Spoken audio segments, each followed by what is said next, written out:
Do what thou wilt shall be the whole of the law. This is David Shoemaker, and I'd like to welcome you to Living Thelema. The path of the great work begins with thorough self-knowledge. After all, how can we transform ourselves if we don't understand the raw material?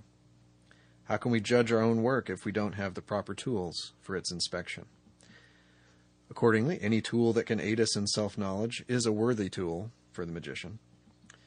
And the psychological concepts and processes described by Carl Jung are one such set of tools.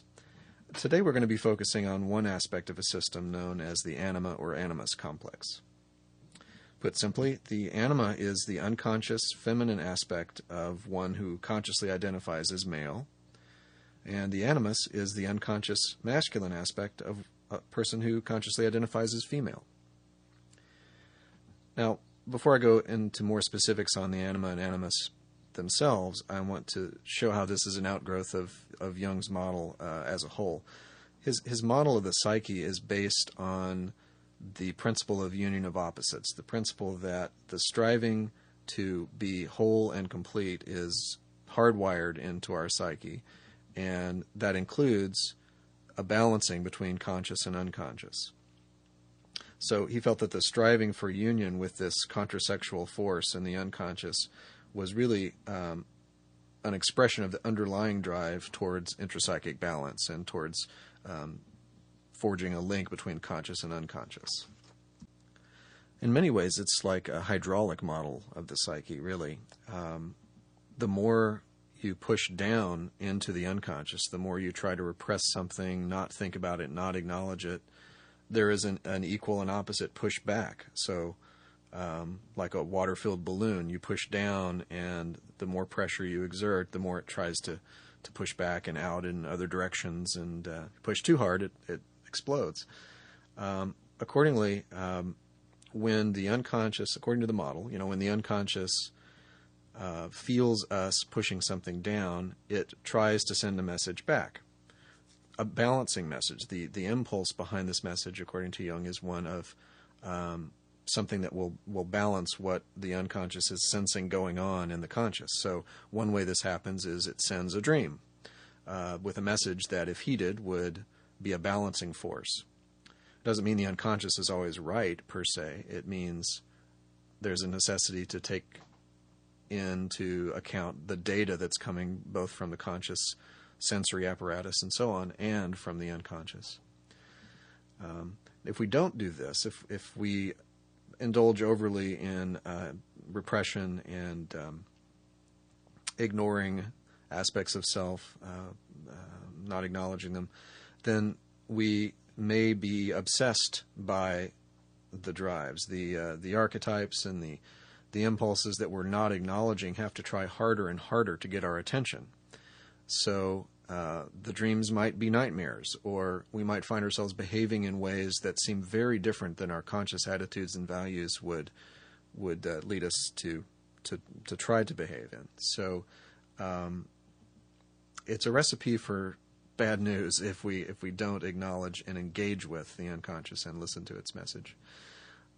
If you want a magical application of this principle, as sort of in terms of magical Thelemic philosophy, I think you can find some interesting material related to the uniting of the higher and lower, the light and the dark, the conscious and unconscious, and the idea that this union is essential for health and wholeness. If we look in Liberzadi, for example, let me read you the passage that's relevant here in my view. I reveal unto you a great mystery. Ye stand between the abyss of height and the abyss of depth. In either awaits you a companion, and that companion is yourself. Ye can have no other companion. Many have arisen, being wise. They have said, seek out the glittering image in the place ever golden, and unite yourselves with it. Many have arisen, being foolish. They have said, stoop down into the darkly splendid world, and be wedded to that blind creature of the slime. I, who am beyond wisdom and folly, arise and say unto you, achieve both weddings. Unite yourselves with both. Beware, beware, I say, lest ye seek after the one and lose the other. My adepts stand upright, their head above the heavens, their feet below the hells. But since one is naturally attracted to the angel, another to the demon, let the first strengthen the lower link, and the last attach more firmly to the higher. Thus shall equilibrium become perfect. I will aid my disciples. As fast as they acquire this balanced power and joy, so faster will I push them. So, some passages to contemplate there in light of what we're talking about here. Another psychological example of this union of opposites and its effect in producing a more healthy and whole individual is the embracing of the shadow that we've touched on in previous segments. The shadow, of course, is anything unacknowledged in ourselves, and when we engage with that and own it, we grow from it. Now, let's turn to the more specific theory of the Anima Animus and look at some implications of that. The basic theory is that a person whose outward and conscious identification is primarily of one gender will have a less expressed, mostly unconscious aspect embodying the other gender's characteristics. Now, Jung described the Anima and Animus as being archetypes of the collective unconscious, existing independently of a person's individual experience. I like to think of this as with all archetypes, as the archetype is like a coat rack, and it has a certain shape, it has a certain form that's universal, but what we hang onto it, the specific coat that we hang onto it, is an outgrowth of our own personal experience. So the specific form the archetypes take in our lives will be somewhat dependent on our personal experience, but the archetype itself is something universal. Now, when you talk about Anima Animus in this way, I think there's a real danger of societal gender stereotypes coming into play when we try to talk about universal, quote-unquote, masculine and feminine traits. And Jung himself likely fell into that trap based on the views of gender which were prevalent in his time. I guess we're all, to some extent, slaves of the current state of knowledge in terms of the human mind. Yet, I think if we take a step back from Jung's specific model, we can understand Anima Animus more flexibly as an expression of a fairly obvious fact. Whatever one's conscious gender identification may be, that is, whatever characteristics the individual feels express his or her gender identity, the complementary aspects with which he or she does not so much identify will embody an unexpressed and largely unexplored aspect of self, at least in the person who's not done much inner work yet. Now, Jung felt that the development of the Anima and Animus reflected specific successive levels of psychological growth for the man or woman. This is a controversial aspect of his theory as well, but just to be complete, I'm presenting it. For the man, these levels are said to reflect a deepening connection with emotion, intuition, and spirituality. That is, the more the man connects with the feminine aspect in his unconscious, the more he opens up a connection with emotion, intuition, and spirituality. For the woman, supposedly, these levels of development show a maturing relationship to various forms of power, I guess would be one way of summarizing it. Here again, there's the obvious danger of falling into gender stereotypes, but the underlying theory may be useful to us as a way of understanding our deepening relationship with unexpressed aspects of self, generally. I think the reason that the Anima and Animus is so important to psychological self-exploration and growth is that the polarity of gender identity is an easily accessible and virtually universal experience in human life, conscious human life. We can identify fairly readily with a striving to actualize underdeveloped aspects of self via gender characteristics, whereas other areas of exploration may be harder to grasp at first. They'll be so alien-seeming as to be entirely unconscious.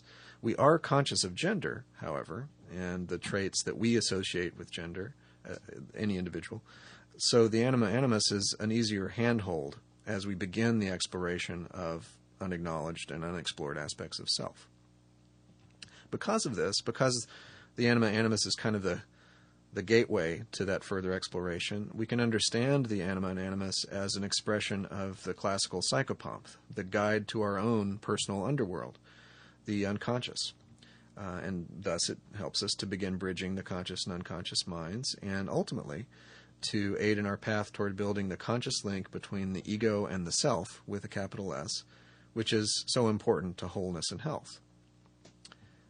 Listen to some prior segments on Kabbalistic psychology and such for a better understanding of ego and self. The corresponding principle of the ego-self axis, put in terms of the magical path, is the knowledge and conversation of the holy guardian angel. It is very important, very, very important to understand that I am not telling you that the HGA is the same thing as the Anima and Animus. As always, I would never try to define for anyone else what the HGA is or isn't for them. What I am saying is that the HGA ultimately serves as our primary guide to the unexplored realms of self. The HGA is intimately entwined with the very core of our being, and any influence it has upon the everyday ego brings vibrant insight into who we really are, the true will. In this way, the HGA serves many of the same functions as the Anima and Animus at a more advanced and exalted level. Once firmly established and stabilized, the knowledge and conversation is a direct and open channel to the unconscious in both its personal and collective manifestations. So the ultimate goal is one, but you can see almost the Anima Animus as an early manifestation of the influence of the HGA as that guide. As an aside, it's important here also to understand that the HGA may or may not be perceived as being of the opposite sex or of any defined sex at all. The experience of adepts varies widely in this regard. So what is the relationship between the Anima and Animus and the HGA exactly? And how do these tend to function in the unfolding path of the initiate? In one sense, we can see the Anima and Animus as residing in Yesod. That is the level of the Nefesh. The guide to the unconscious, initially, is those initial intuitive and symbolic breadcrumbs that are in fact foreshadowed elements of the eventual conscious communion with the HGA after knowledge and conversation.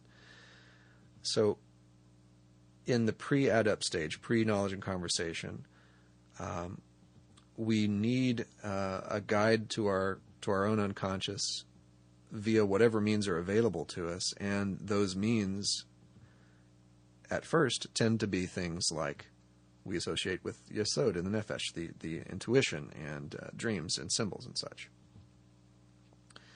The vision of the HGA, attributed to Malkuth, awakens us to the spiritual reality behind the veil of nature, and most importantly, the veil which has blinded us to our own spiritual reality beneath the opaque shell of body and personality we emphasize so much in mundane life.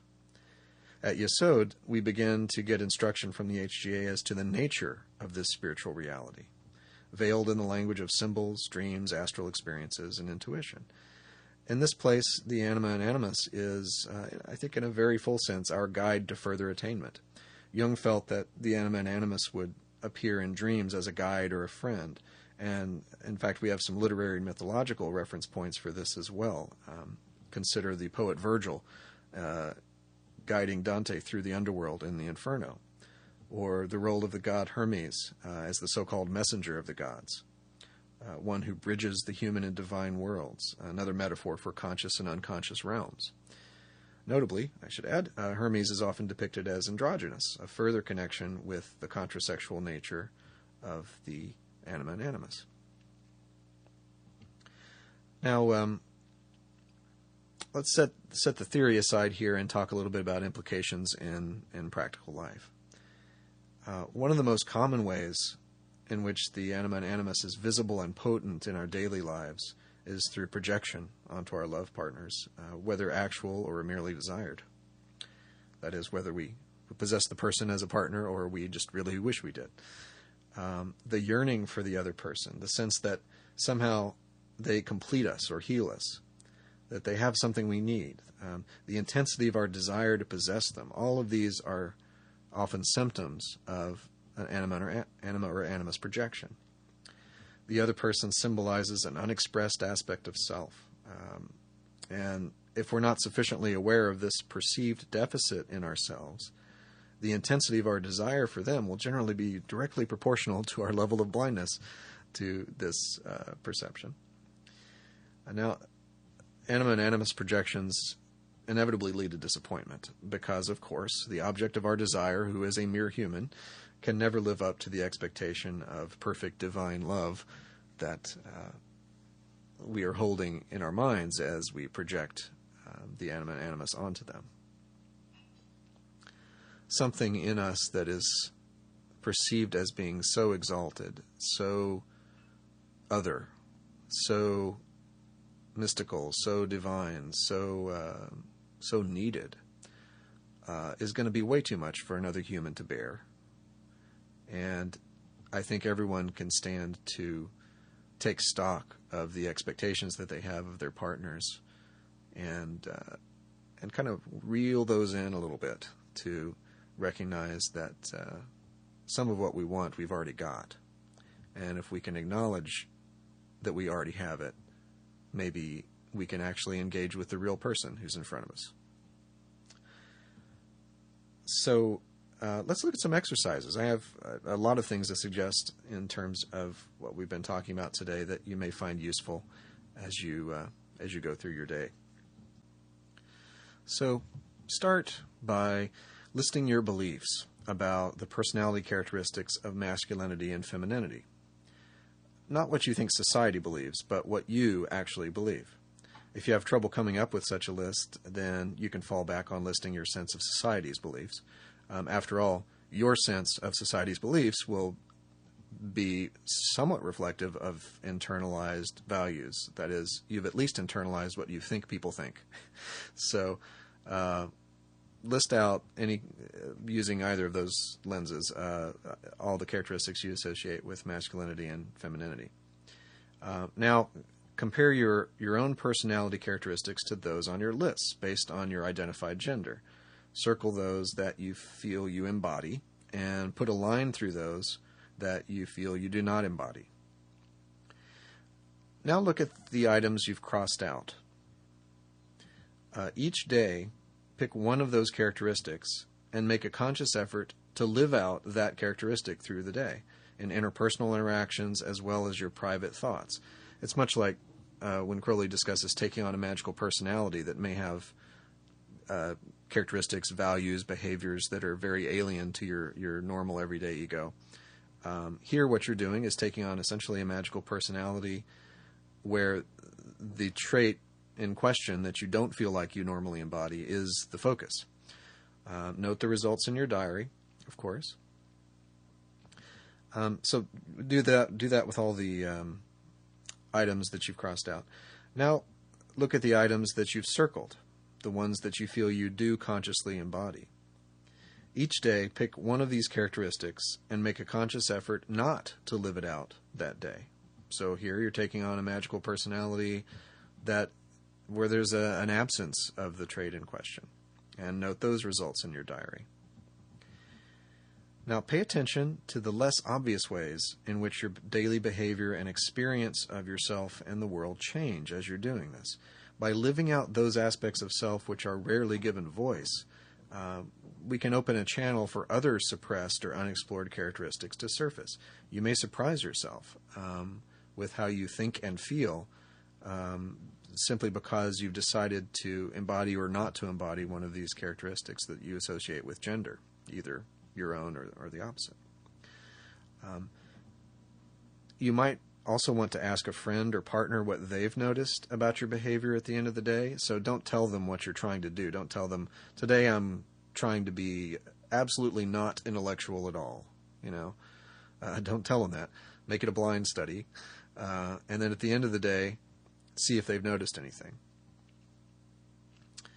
And this is a way of cross-checking whether the outward expression of your chosen characteristic shows up, whether your decision to embody something is actually manifested in observable behavior that extends beyond your own processing mentally. So that's a series of steps to take in one particular direction to explore Anima and Animus.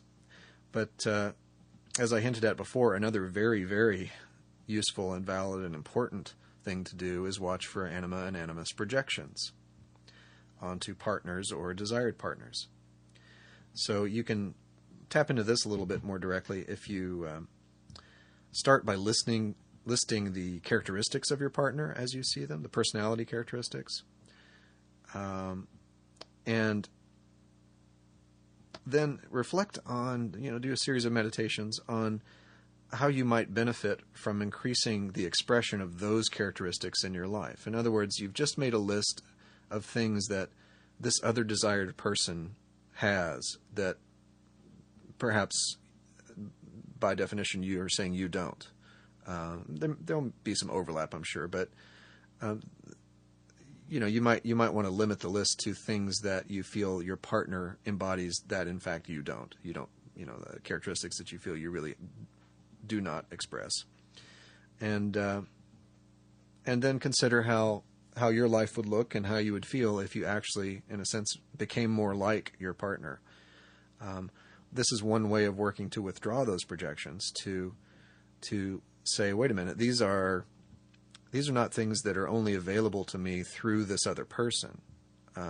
They are available as potentials within me right now and in the future. And once again, when you open the door to exploration of these kind of more accessible aspects of unexplored self, like gender characteristics, you may allow other content to come through, other awarenesses, other intuitions, other unexplored aspects of self they may be able to surface more readily.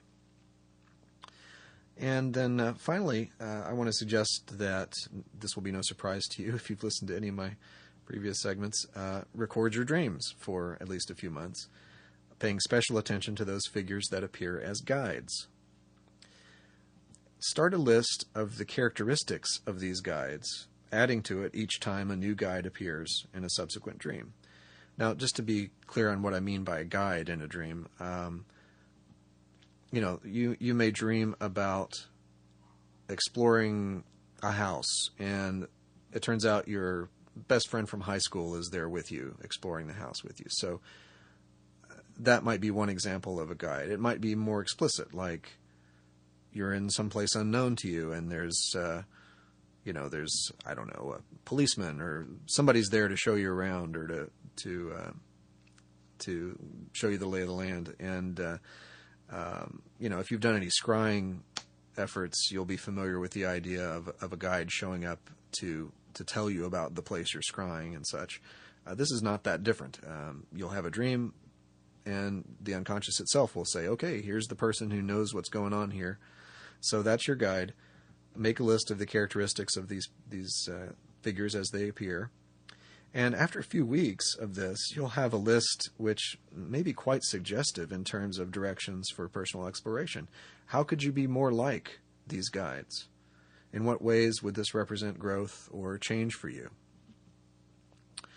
So there's a host of things to experiment with, and I hope you have fun doing it. I do also hope, of course, that you'll learn a lot. As I've said several times here today, there is so much to be gained by opening this door to introspection and self-knowledge. And once again, that self-knowledge is the basis of much of the success that you can experience in the great work, in the magical path, on the path of return. So I hope this has been useful and interesting to you. As always, if you have questions or comments, send them to me got a new email address for you, david@livingthelema.com.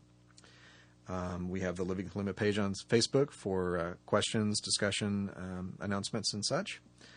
And please also visit livingthelema.com, the website, for more resources on these materials and my biographical information if you're interested. Thanks for listening. Love is the law. Love under will.